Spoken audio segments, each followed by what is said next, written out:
अस्सलाम वालेकुम dear students. पिछले लेक्चर में हमने देखा था कि हम C2V का करैक्टर टेबल जो है वो किस तरीके से ब्लॉक डायगनल्स या मैट्रिक्स ट्रांसफॉर्मेशन के ज़रिए जो है वो ड्रा कर सकते हैं। लेकिन हमने जो है वो इसकी लिमिटेशन देखी थी कि हम जब मैट्रिक्स ट्रांसफॉर्मेशन से जो है करैक्टर टेबल ड्रा करते हैं तो हमारे पास जो है वो नंबर ऑफ़ क्लासेस 4 आती हैं, लेकिन इरेड्यूसिबल रिप्रेजेंटेशन जो है वो 3 निकलती हैं। और हमने रूल भी पढ़ा था कि number of irreducible representation must be equal to number of classes. इसलिए आज के लेक्चर में हम देखेंगे कि हम करैक्टर टेबल को जो है वो ऑर्बिटल्स की मदद से जो है वो किस तरह से ड्रा कर सकते हैं। आज के इस लेक्चर में हम देखेंगे कि हम C2V का करैक्टर टेबल जो है वो डिजेनरेट ऑर्बिटल्स जो है वो P और D के ज़रिए जो है वो कैसे फाइंड करेंगे। हमें पता है कि P के भी जो है वो 3 ऑर्बिटल्स होते हैं, PX, PY और PZ, और D के भी 5 डिजेनरेट ऑर्बिटल्स होते हैं, DXY, YZ, ZX, X square, Y square and Z square. अब इन तमाम ऑर्बिटल्स के ऊपर हम सिमेट्रिक ऑपरेशंस जो हैं वो C2V के उनको अप्लाई करेंगे और उनके रिजल्ट्स जो हैं उनको देखेंगे कि हमारे पास कितनी IR रिप्रेजेंटेशन जो है ना वो निकलती हैं। अब सबसे पहले हम जो है वो PX ऑर्बिटल के ऊपर जो है वो सिमेट्रिक ऑपरेशंस को अप्लाई करते हैं। सबसे पहले हमने जो है PX ऑर्बिटल है ये मेरे पास, इसके ऊपर मैंने जो है वो आइडेंटिटी ऑपरेशन जब अप्लाई किया तो आइडेंटिटी ऑपरेशन में हमें पता है कि कोई भी जो है वो चेंजिंग नहीं आती, मॉलिक्यूल जैसा होता है वैसे ही रहता है। तो आइडेंटिटी का रिजल्ट क्या होगा, जब कोई चेंज ना आए तो आंसर 1 होता है और अगर चेंज हो जाए तो आंसर -1 होता है। तो यहाँ पे कोई चेंज नहीं आएगा तो आइडेंटिटी का रिजल्ट क्या रहेगा, 1। अब अगर हम इसके C2 के ऊपर जो है वो Z एक्सिस के लॉन्ग रोटेशन दें, हमने पढ़ा था C2V में हम वाटर मॉलिक्यूल को Z एक्सिस के लॉन्ग रोटेशन देते हैं। अगर अब जब हम Z एक्सिस के लॉन्ग जो है वो रोटेशन देते हैं तो क्या होगा, ये नेगेटिव लोब जो है वो किस तरफ शिफ्ट हो जाएगा, पॉजिटिव की तरफ, और पॉजिटिव नेगेटिव की जगह पे आ जाएगा। इफ़ आफ्टर रोटेशन और mirror plane some changes occur then result will be -1, otherwise 1 used. अब यहाँ पे जो है वो चेंज आया है तो आंसर क्या होगा C2 का, -1। अब इसी तरह जो है अगर मैं इस जो है वो PX ऑर्बिटल के ऊपर जो है वो प्लेन्स को देखूँ, सिग्मा वी ZX और सिग्मा वी YZ, तो कैसे रिजल्ट मिलेंगे। ZX प्लेन जो में मिरर को हम जो है वो स्ट्रेट रखेंगे यूँ, जब स्ट्रेट यूँ रखूँगी तो हमारे पास जो है वो रिजल्ट क्या आएगा, सिमेट्रिक रहेगा, यानी कोई चेंज नहीं आएगा। पॉजिटिव पॉजिटिव की जगह रहेगा, नेगेटिव नेगेटिव की जगह रहेगा, तो रिजल्ट जो है वो हमारे पास सिमेट्रिक, नो चेंज। तो हमारे पास वैल्यू क्या आ जाएगी ZX की, 1। अगर YZ में रखूँ, YZ में हम मिरर को यूँ रखेंगे, ये YZ प्लेन है तो मिरर को यूँ रखेंगे। जब यूँ रखेंगे तो क्या होगा, पॉजिटिव नेगेटिव की जगह नजर आएगा, नेगेटिव पॉजिटिव की जगह नजर आएगा, रिजल्ट क्या हो जाएगा, एसिमेट्रिक। तो YZ क्या हो जाएगा, नेगेटिव हो जाएगा। अब PX के हमारे पास जो है वो क्या रिजल्ट्स मिले, आइडेंटिटी का 1, C2 -1, ZX 1, YZ -1। और हमने देखा था कि अगर जो हमारे पास प्रिंसिपल एक्सिस ऑफ रोटेशन जो है उसका रिजल्ट सिमेट्रिक होगा तो हम A की टर्म यूज़ करेंगे, अदरवाइज B की करेंगे। अब यहाँ पे -1 है तो हम B यूज़ करेंगे, और इसमें इसका जो हम नोटेशन यूज़ करते हैं 1 या 2, वो किसकी बेस पे करते हैं, on the basis of ZX plane. अब यहाँ पे ZX प्लेन पॉजिटिव है तो यहाँ पे B के साथ जो है वो 1 की टर्म यूज़ होगी। अब अगर हम PY ऑर्बिटल्स के ऊपर जो है इन ऑपरेशंस को अप्लाई करें तो हमें क्या रिजल्ट मिलेंगे। PY में आइडेंटिटी का तो रिजल्ट सिमेट्रिक रहेगा, आइडेंटिटी में कोई चेंज नहीं आता तो रिजल्ट क्या रहेगा, आइडेंटिटी इज इक्वल टू 1। अब C2 में हम जब रोटेशन देंगे अलॉन्ग द Z एक्सिस तो हमारे पास रिजल्ट जो है वो एसिमेट्रिक मिलेंगे। वो कैसे मिलेंगे कि जो दोनों PX में जो एक्स ये पॉजिटिव और नेगेटिव लोब्स जो होते हैं ना वो एक ही एक्सिस में होते हैं, लेकिन PY में जो है वो एक ही प्लेन में नहीं होते। एक पॉजिटिव लोब अगर ऊपर है तो नेगेटिव लोब जो है वो पीछे की जानिब होगा, और अगर मतलब इनमें से एक लोब पीछे और एक ऊपर होता है, एक प्लेन में नहीं होते। इसलिए अगर मैं जो है वो इसमें अलॉन्ग द Z एक्सिस को रोटेशन दूंगी तो पीछे वाला लोब आगे और आगे वाला पीछे चला जाता है, इस रिजल्ट क्या हो जाता है, एसिमेट्रिक। यानी कोई भी अगर चेंजिंग आई है तो रिजल्ट क्या हो जाएगा, एसिमेट्रिक। अब अगर ZX प्लेन और YZ की बात करें तो ZX में क्या होगा, ZX प्लेन ये वाली ZX प्लेन मेरे पास ये सीधी वाली है, जैसे ही C2 का रिजल्ट था वैसे ही ZX का एसिमेट्रिक आएगा कि हमारे पास ऊपर वाला लोब जो है वो नीचे नजर आएगा, नीचे वाला ऊपर नजर आएगा, तो रिजल्ट क्या हो जाएगा, एसिमेट्रिक।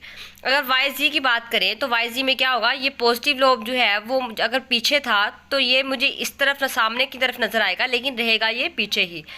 तो और जो नेगेटिव वाला है अगर वो पीछे आगे है या पीछे जहाँ पे भी है उसकी पोजीशन, वो उसकी पोजीशन वही रहेगी, यानी आगे है तो वो आगे ही रहेगा, लेकिन क्या हो जाएगा, शिफ्ट हो जाएगा इस फेज की तरफ।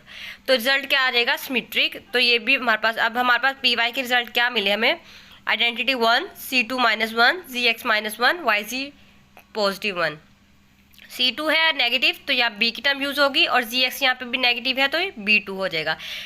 अब अगर हम जो है वो PZ में देखें फंक्शन अप्लाई करके तो क्या होगा, PZ में जो है ना ये दोनों लोब जो है वो ऑन द एक्सिस होते हैं। जैसे जो है PY में इन बिटवीन द एक्सिस से दोनों लोब्स, PX और PY में जो है ना वो ऑन द एक्सिस होते हैं। ये Z एक्सिस के ऊपर होते हैं दोनों लोब्स। अब अगर मैं आइडेंटिटी अप्लाई करूँगी तो नो चेंज, C2 अप्लाई करूँगी तो भी Z एक्सिस के लॉन्ग रोटेशन दूंगी ना, तो हमारे पास जो है वो कोई चेंज नहीं आएगा। ZX में अप्लाई करूँगी तो भी कोई चेंज नहीं आएगा, और YZ में यूँ रखूँगी मिरर तो भी कोई चेंज नहीं आएगा। तो ऑल रिजल्ट जो है वो सिमेट्रिक रहेंगे। तो हमारे पास जो है वो कौन सी क्लास आएगी, ये इरेड्यूसिबल रिप्रेजेंटेशन A1 आ जाएगी, क्योंकि C2 1 था तो यहाँ पे A यूज़ होगा, तो ये A1 की क्लास आ गई। अब D में, हम D ऑर्बिटल के अंदर अगर देखें तो D ऑर्बिटल में क्या रिजल्ट मिलेंगे, आइडेंटिटी 1, C2 में हमें यहाँ पे +1 मिलेगा। वो कैसे मिलेगा, यहाँ में Z मेरा ये है DXY है ना, जो हम DXY में अगर हम जो है वो देख रहे हैं रोटेशन को, तो हम आप यहाँ पे X और यहाँ पे Y ले लें। अगर YZ ले रहे हैं तो यहाँ पे Y और Z ले लें आप लोग, तो है वो इस तरह से आप कोऑर्डिनेट्स की पोजीशन को जो है वो चेंज कर सकते हैं।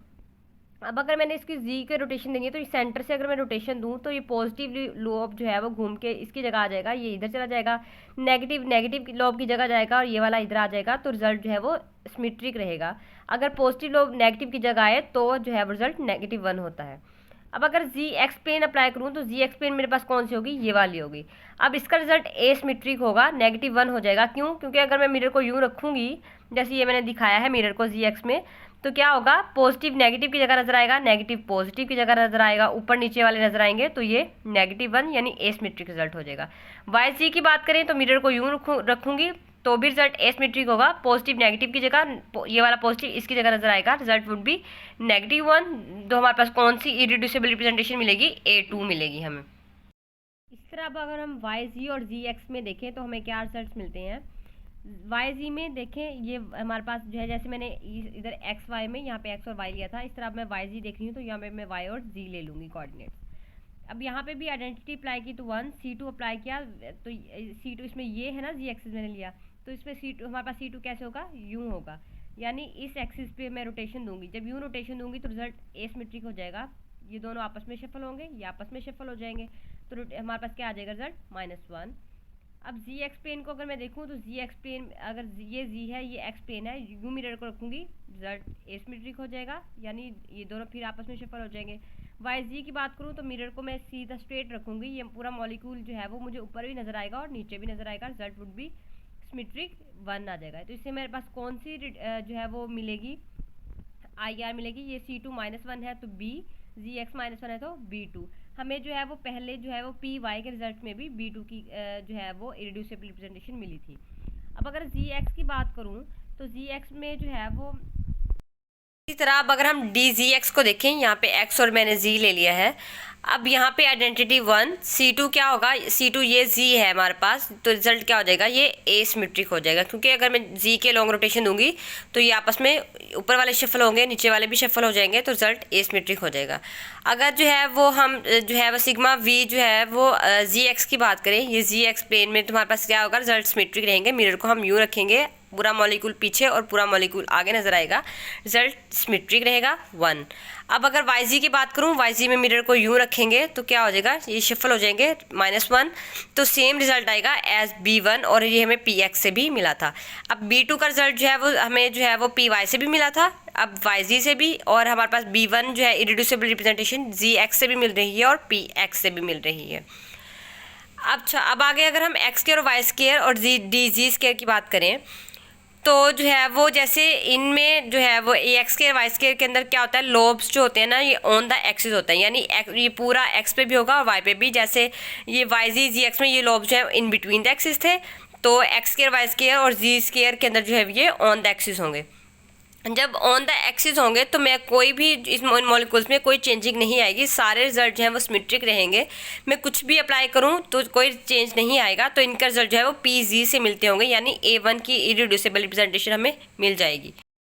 अब क्या हुआ कि हमारे पास 8 ऑर्बिटल्स थे जिनके ऊपर हमने जो है सिमेट्रिक ऑपरेशंस अप्लाई किए, लेकिन हमारे पास जो है वो इरेड्यूसिबल रिप्रेजेंटेशन कितनी मिली, 4 मिली। अब हमारे पास 4 क्लासें थी तो 4 ही इरेड्यूसिबल रिप्रेजेंटेशन मिलनी चाहिए थी।